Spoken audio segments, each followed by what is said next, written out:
오늘은 시편 말씀을 가지고 좀 은혜를 나눌까 하는데요. 오늘 시편 84편입니다. 이 시편의 저자는 우리가 잘 알고 있는 다윗입니다. 오늘 이 시편 84편 위에 다윗의 시편임에도 불구하고 왜 고라 자손의 시라고 꼭 이름을 붙이고 있는가? 우리가 이 부분을 좀 생각해 볼 필요가 있는데요. 여러분, 고라가 누군지 아십니까? 민수기 16장을 보시면요, 이 고라라고 하는 사람을 소개하고 있는데 모세와 아론의 사촌 동생이 되는 사람이다. 그래서 이 사람은 레위 지파에 소속되어 있으면서 성전의 일을 돌보는 사람이었습니다. 자, 그런데요, 시간이 지나면서 자신의 사촌인 모세에 대해서 불만이 생기기 시작한 거예요. 자신은 성전 일을 하는데 모세는 어떤 일을 해요? 제사장으로 선지자의 역할까지 하면서 백성들을 가르치고 하고 있으니까 얼마나 멋져 보이겠어요. 그래서 자신의 뜻을 동조하는 250명의 회당에 있는 사람들과 함께 모세에게 반기를 듭니다. 대적을 하는 거죠. 하지만 그 결과는 어떠했습니까? 우리가 잘 아는 것처럼 고라와 함께 반역에 동참했던 모든 사람들은 그들의 가족과 더불어서 산채로 땅속에 꺼져 죽게 되는 비참한 결과를 맞게 됩니다. 이것은 그 당시에 무엇을 말하는가 하면 모세는 하나님의 대리자였단 말이죠. 그래서 모세를 대적한다라고 하는 것은 곧 그를 세우신 하나님을 대적한다, 이러한 의미를 가지고 있습니다. 그래서 하나님께서는 무서운 징계를 내리신 것이죠. 그런데 이 부분을 가지고 요즘에는 좀 덜합니다만 예전에 우리 선배 목사님들이 이런 말을 많이 했죠. 주의 종에게 함부로 대적했다가 그 다음은 점점점 이 본문을 봐라, 이렇게 했는데 그건 다릅니다. 그 당시에 모세는 우리 목회자들과 비슷한 역할을 했지만 하나님께서 직접 세운 대리자였고 하나님의 사람이었죠. 그래서 구약의 제사장 선지자와 신약의 목사들과는 차이가 좀 있습니다. 하는 직무는 비슷할 수 있지만. 자, 어찌됐든요, 그런데 이 민수기 26장을 보시면 이스라엘이 가나안 땅에 들어가기 전에 두 번째 인구조사를 하는데요, 민수기 26장 11절 말씀을 보면 이런 말씀이 나옵니다. 고라의 아들들은 죽지 아니하였더라. 자, 그러니까 이들은 지금 고라의 자손들을 말하겠죠. 다시 말해서 하나님께서는 그 당시 고라가 반역을 했다고 하지만, 고라는 죽이셨지만 그 당시에 반역을 했던 사람들은 죽였지만 그들의 자녀들까지 연대적인 책임을 묻지 않으셨다는 거죠. 그래서 이후에도 역시나 이 고라의 자손들은 성막에서 구별된 생활을 하게 됩니다. 자, 그런데요, 한번 생각해 보십시오.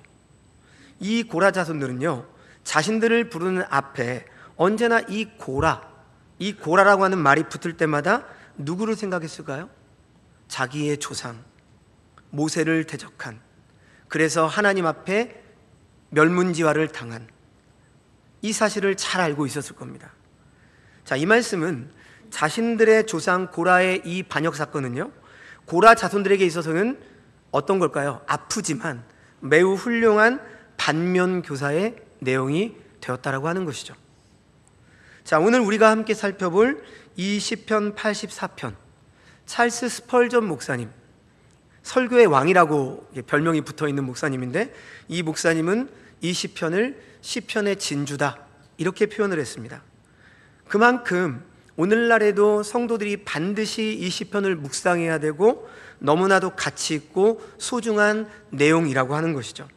자, 먼저 오늘 본문 1절에서 3절 말씀 우리 다시 한번 좀 읽어볼까요? 같이 한 목소리로 읽어보겠습니다.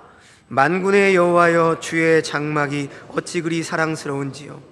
내 영혼이 여호와의 궁정을 사모하여 쇠약하며 내 마음과 육체가 살아계시는 하나님께 부르짖나이다. 나의 왕 나의 하나님 만군의 여호와여, 주의 제단에서 참새도 제집을 얻고 제비도 새끼둘 보금자리를 얻었나이다. 자, 1절을 보시면요, 만군의 여호와여 이렇게 시작을 하죠. 그러면서 주의 장막이 어찌 그리 사랑스러운지요, 이렇게 고백을 하는데요, 이 만군의 여호와가 오늘 본문에 총 4번 정도 나옵니다. 만군의 여호와라고 하는 이름의 뜻이 뭘까요? 우리가 많이 익숙하지만 정확한 뜻은요, 군대의 총사령관이 되시는 여호와 하나님, 이런 의미입니다. 그러니까 이 시편을 쓸 때 시편 저자는 자신의 상황이 지금 평안한 상황이 아니에요. 마치 전시와 같은 극박한 그런 시기였기 때문에 만군의 여호와 하나님의 이름을 4번이나 부르며 지금 하나님을 찬양하고 있는 거죠. 자, 그리고 2절을 보시면요, 내 영혼의 여호와의 궁정을 사모하여 쇠약하며, 이렇게 말합니다. 사모하다라고 하는 이 말의 의미는 창백하다라는 의미가 있고요, 쇠약하다의 의미는 끝나다, 멸하다, 이런 의미를 가지고 있어요. 그러니까 지금 시인은요, 찬란하게 빛나는 주님의 장막에 너무도 가고 싶어서 얼굴이 창백해지고 죽을 것 같다, 이런 고백을 하는 거죠. 잘 보셔야 됩니다. 자기의 지금 고난 때문에, 힘듦 때문에 죽을 것 같다는 게 아니에요. 나는 지금 고난의 현장에 있어도 주님의 장막이 너무나 그리워서 얼굴이 창백해지고 죽을 것 같다는 거죠. 그래서 내 마음과 육체가 살아계시는 하나님께 부르짖는다, 이렇게 고백을 합니다. 여기서 부르짖다라고 하는 의미는 진동하다예요. 그러니까 온몸이 부르르 떨릴 정도로 탄식하며 지금 기도하고 있는 겁니다. 자신의 모든 것을 다해서, 힘을 다해서 내가 지금 하나님을 사랑하고 사모합니다, 이런 고백이죠. 여러분, 얼마나 귀하고 아름다운 고백이에요?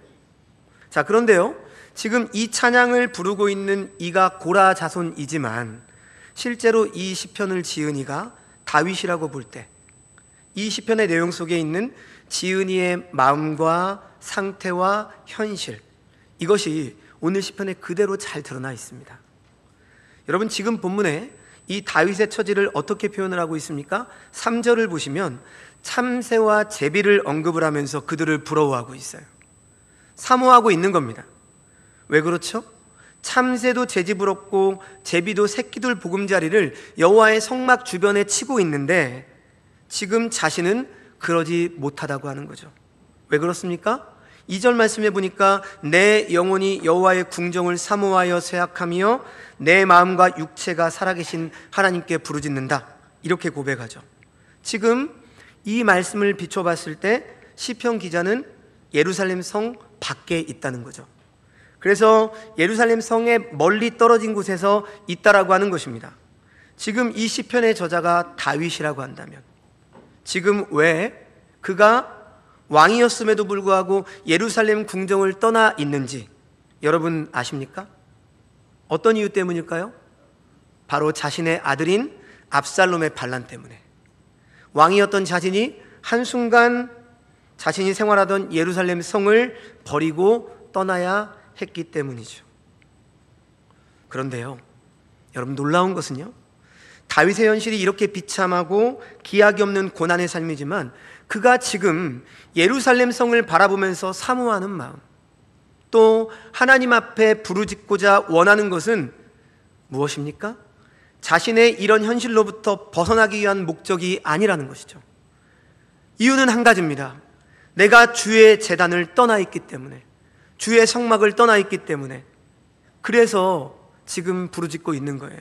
주의 제단이 거기 있기 때문이죠.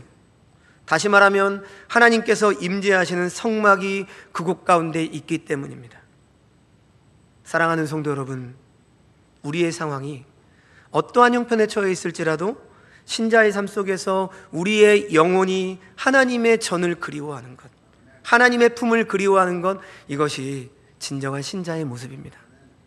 내가 처해 있는 환경보다도 나의 영원한 영혼의 갈급함을 해소하기 위해서 몸부림치고 있는 것, 그리고 그것을 위해서 내 영혼을 주께 맡기고 주님께 집중하는 것, 그것이 신자의 진정한 모습이란 말이죠. 그런데요, 저와 여러분, 우리의 모습은 어떠합니까? 우리의 현실에 어려움이 몰려오고 환난이 있게 되면 우리는 현실에만 몰입합니다. 그것이 우리들이죠. 마치 풍랑 속에서 제자들도 예수님과 분명히 함께 있는데 그들은 예수님을 바라보지 못하고 풍랑만을 바라봤습니다. 그래서 두려움을 느꼈죠. 바로 그런 모습과 같습니다. 그래서 결국 우리도 이런 현실 때문에 우리들의 영혼도 강팍해지는 것을 우리는 날마다 경험하지 않습니까? 그런데요, 오늘 이 시편 기자는 인간으로서 고백할 수 없는 이 최악의 조건의 상황 가운데서도 마음 깊은 곳에서는 하나님의 전을 늘 사모하는 그 갈급함이 고백을 통해서 드러나고 있는 것입니다. 여러분, 이것이 저와 여러분이 본받아야 될 참된 신자의 정서입니다. 그런데 보십시오. 지금 아들에게 쫓기는 그런 인생임에도 불구하고 자신의 처지만을 한탄하고 원망하는 삶이 아닙니다. 오히려 여호와의 성전에 둥지를 틀고 있는 참새와 제비를 부러워하고 있는 그러한 시편 저자입니다.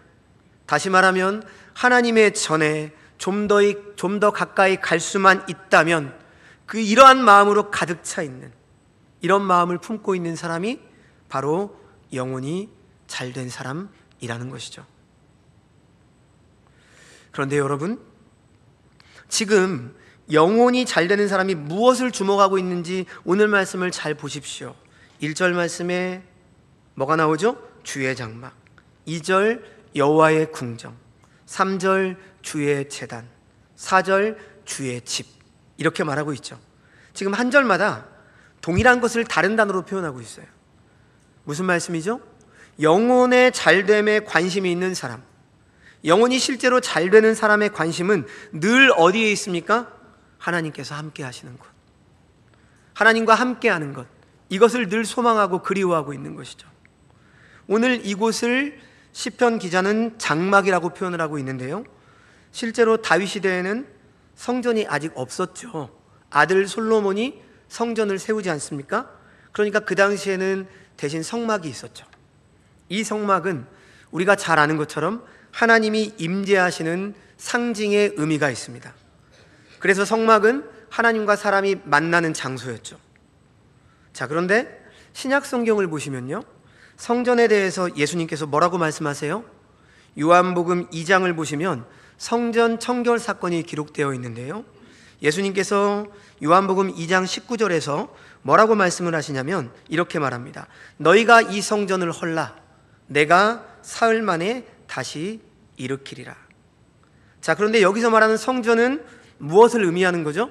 우리 교회에 출석하신 성도님들은 다 아시겠지만 21절 말씀 함께 보겠습니다. 우리 같이 한번 읽어볼까요? 함께 읽습니다. 그러나 예수는, 그렇죠, 참된 성전은 예수 그리스도다. 우리는 이렇게 정리할 수 있습니다. 그렇기 때문에 오늘 시편 기자가 말하는 이 주의 장막, 주의 제단을 사모한다라고 하는 이 말씀은요, 바로 영원한 성전된 예수 그리스도와 늘 함께하고 있는 삶을 표상하는 표현인 것입니다. 여러분, 오늘 본문 9절의 말씀 볼까요? 뭐라고 말합니까? 우리의 방패이신 하나님이여 주께서 기름 부으신 자의 얼굴을 살펴보옵소서. 여러분, 지금 기름 부으신 자가 누구죠? 예수 그리스도입니다. 물론 구약의 사람들이 예수 그리스도에 대해서 정확한 인식은 없었을 겁니다. 하지만 성령의 영감하심으로 그들은 이미 교회의 실체로 계시는 예수 그리스도를 고백하고 있는 것입니다. 여러분께 한번 질문을 드려보죠. 여러분, 구약의 사람들은 어떻게 구원을 받았을까요? 우리는 막상 이렇게 물어보면 답을 잘 못해요. 우리는 예수 그리스도를 믿음으로 말미암아 구원을 받았다는 사실은 아는데 구약의 사람들은 어떻게 구원을 받았을까? 아직 예수님이 오시기도 전인데. 그런데 여러분, 우리가 잘 알고 있죠? 모든 제사는 누구를 뜻하고 있죠? 예수 그리스도를 뜻하고 있습니다. 그래서 히브리서는 뭐라고 말합니까? 단번에 제사를 드림으로 더 이상 제사를 드릴 필요가 없다고 했죠. 그러니까 구약의 모든 제사들, 이 모든 제사는 장차 오실 예수 그리스도를 바라보게 하는 그러한 장치였단 말이죠. 그래서 구약의 백성들은 예수님이 어떤 존재인지 정확히 알 수는 없었습니다만, 하지만 그 제사를 드릴 때마다 하나님은 그 제사를 예수 그리스도에게 옮기신 거예요. 그래서 구약의 사람들도 어떻게 구원을 받습니까? 라고 하는 이 질문을 누가 물어본다면 여러분은 자신 있게 대답을 하셔야 됩니다. 어떻게 해요?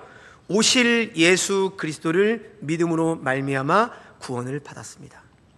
신약의 성도들은 오신 예수 그리스도를 믿음으로 말미암아 구원을 받은 것입니다. 그래서 이 모든 걸 통틀어서 뭐라고 하죠? 하나님의 은혜로 구원을 받았다. 우리는 이렇게 이해해야 되는 것이죠. 자, 기름 부음 받은 예수 그리스도와 함께하는 것, 이것이 지금 신자들의 존재 양식이다. 이것을 시편 기자는 신앙으로 고백하고 있단 말입니다. 성도 여러분, 이렇게 하나님과 함께하는 것을 사모하는 자, 예수 그리스도와 함께하는 것을 무엇보다 가치 있게 생각하는 자들은 그들이 어디에서 무엇을 하고 어떠한 처지와 상황에 있다 할지라도 그리스도를 향한 믿음의 길, 오늘 시온의 대로가 쫙 펼쳐져 있는 것이죠. 마치 홍해가 갈라지는 것처럼요.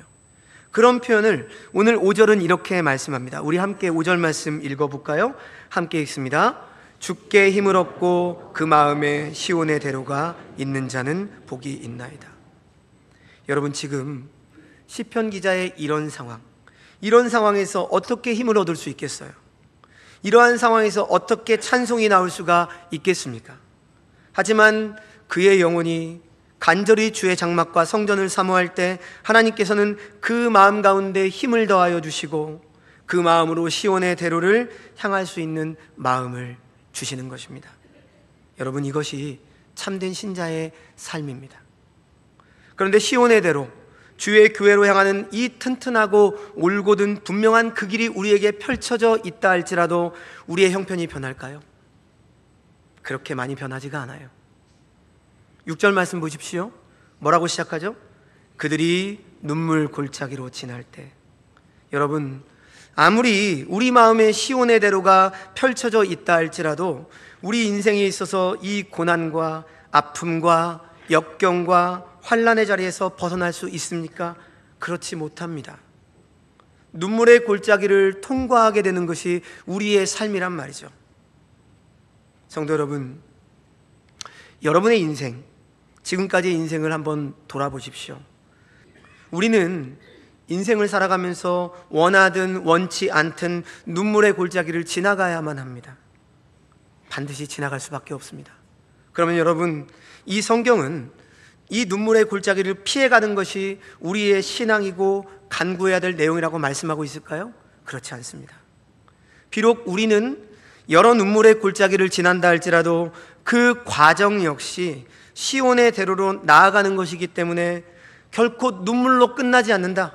우리 인생은 거기서 끝나지 않는다. 이것이 신앙이라고 말씀하고 있습니다. 이것을 이사야 선지자는 이사야 43장 1, 2절에서 이렇게 말씀하고 있습니다. 우리 같이 한번 읽어볼까요? 야곱아, 너를 창조하신 여호와께서 지금 말씀하시느니라. 이스라엘아, 너를 지으신 이가 말씀하시느니라. 너는 두려워하지 말라. 내가 너를 구속하였고 내가 너를 지명하여 불렀나니 너는 내 것이라. 내가 물 가운데로 지날 때 내가 너와 함께 할 것이라. 강을 건널 때 물이 너를 침몰하지 못할 것이며 내가 불 가운데로 지날 때 타지도 아니할 것이요 불꽃이 너를 사르지도 못하리니. 여러분, 어떻다는 거죠? 너는 내 것이라 지명하여 불렀어도 물과 불 사이를 지나간다는 거죠. 시련은 피할 수가 없다는 겁니다. 우리의 신앙이 그래요. 예수를 믿어도요, 어찌 보면 예수를 믿지 않는 악인들보다 시인이 그렇게 말하잖아요. 더 고된 인생살이를 살아갑니다. 그러나 여러분, 하나님께서 부르신 자의 물과 불 사이에도 어떻게 하신다고요? 함께 하신다는 것이죠. 이것이 불신자와 신자의 차이점이에요. 고난과 고통은 똑같이 겪어요. 이별의 아픔 누가 안 겪겠습니까? 그런데 그 인생길에 불신자는 하나님이 함께하지 않고 신자는 하나님이 함께한다는 거예요. 불과 같은 시련, 물과 같은 시련에 함께한다는 거죠. 이것을 믿는 것이 신앙입니다. 다시 말씀드립니다. 성도 여러분, 마음의 시온의 대로가 있는 사람은 눈물의 골짜기를 피해가는 것이 아니라 통과해 가는 겁니다. 통과해 가야 하나님께서 비로소 자신을 어떻게 만들어 오시고 나를 어떻게 사랑하시고 이렇게 인도하셨는가를 깨닫게 되는 것이 우리예요. 그래서요, 때로는 성도의 삶 속에 이유 있는 고난의 삶이 존재하는 거죠. 그런데 우리 편에서는 이 고난이 너무나 길어요. 정말 끝날 것 같지 않습니다. 하지만 로마서 8장에서 뭐라고 말하죠? 생각하건대 현재의 고난은 장차 우리에게 주어질 영광과 비교할 수 없도다. 하나님은 이렇게 말씀하세요. 그렇다면 왜 성도에게 고난을 허락하시죠? 많은 말씀을 드릴 수 있겠지만 시편 119편 71절 말씀 같이 한번 읽어봅니다. 고난당한 것이 내게 유익이라. 이로 말미암아 내가 주의 율례들을 배우게. 우리 성도된 자들을 주의 말씀을 배우게 하시기 위해서, 온전케 하시기 위해서, 하나님의 형상으로 만들기 위해서 비온 뒤에 땅이 더 굳어지는 것처럼 단단하게 하시려고. 하나님 굳이 안 주셔도 저는 단단해질 수 있는데, 저도 그런 생각을 하면서 기도를 하지만 하나님은 아니다. 너는 단단해지기 위해서 반드시 이 길을 걸어야 된다. 우리에게 말씀하시는 것입니다. 여러분, 이 사실을 믿고 받아들이는 것이 신앙인입니다. 사랑하는 성도 여러분, 고통의 순간은 누구나 다 아픕니다. 그러나 그 기간을 믿음으로 이겨냈을 때 나중에 돌아보면 성장한 우리를 볼 수 있는 거죠. 고난은요, 우리를 견고하게 하는 하나님의 섭리입니다. 여러분, 그러한 어려움이 없었다면 우리가 하나님 앞에 부르짖고 매달릴 수 있을까요? 절대로 그럴 수 없어요. 우리는 이러한 고난이 하나님께 떨어지지 않기 위한 수단으로 주어진 거라고 생각을 해야 합니다. 내가 사망의 골짜기, 눈물의 골짜기를 가는데 그것을 하나님께서 몰라준다면 그만큼 낙담되는 일은 없겠죠. 그러나 우리가 눈물의 골짜기를 지날 때마다 하나님은 우리를 그냥 내버려 두지 않으세요. 자, 6절 하반절 말씀 볼까요? 뭐라고 말씀합니까? 그곳에 많은 샘이 있을 것이며 이른비가 복을 채워주나이다. 그래서 저는요, 성도님들이 어려운 일들을 겪고 그 성도님들을 위해서 기도할 때마다 이런 기도를 꼭 합니다. 지금은 눈물의 골짜기를 지나가고 있지만 하나님 아버지, 많은 샘을 허락하여 주옵소서. 그래서 그들이 살아갈 때마다 소소한 기쁨, 살아가면서 인생으로 얻는 기쁨으로 위로받고 살게 하여 주옵소서. 이렇게 꼭 기도합니다. 놀라운 일이죠. 우리가 낙심으로 끝나는 게 아니라 그 일을 통해서 불가사의하게도 그 고통을 뛰어넘는 은혜를 경험하게 돼요. 이것이 세상은 절대로 알 수 없는 신자의 은혜, 복입니다. 그런 은혜를 우리가 받는 것이죠.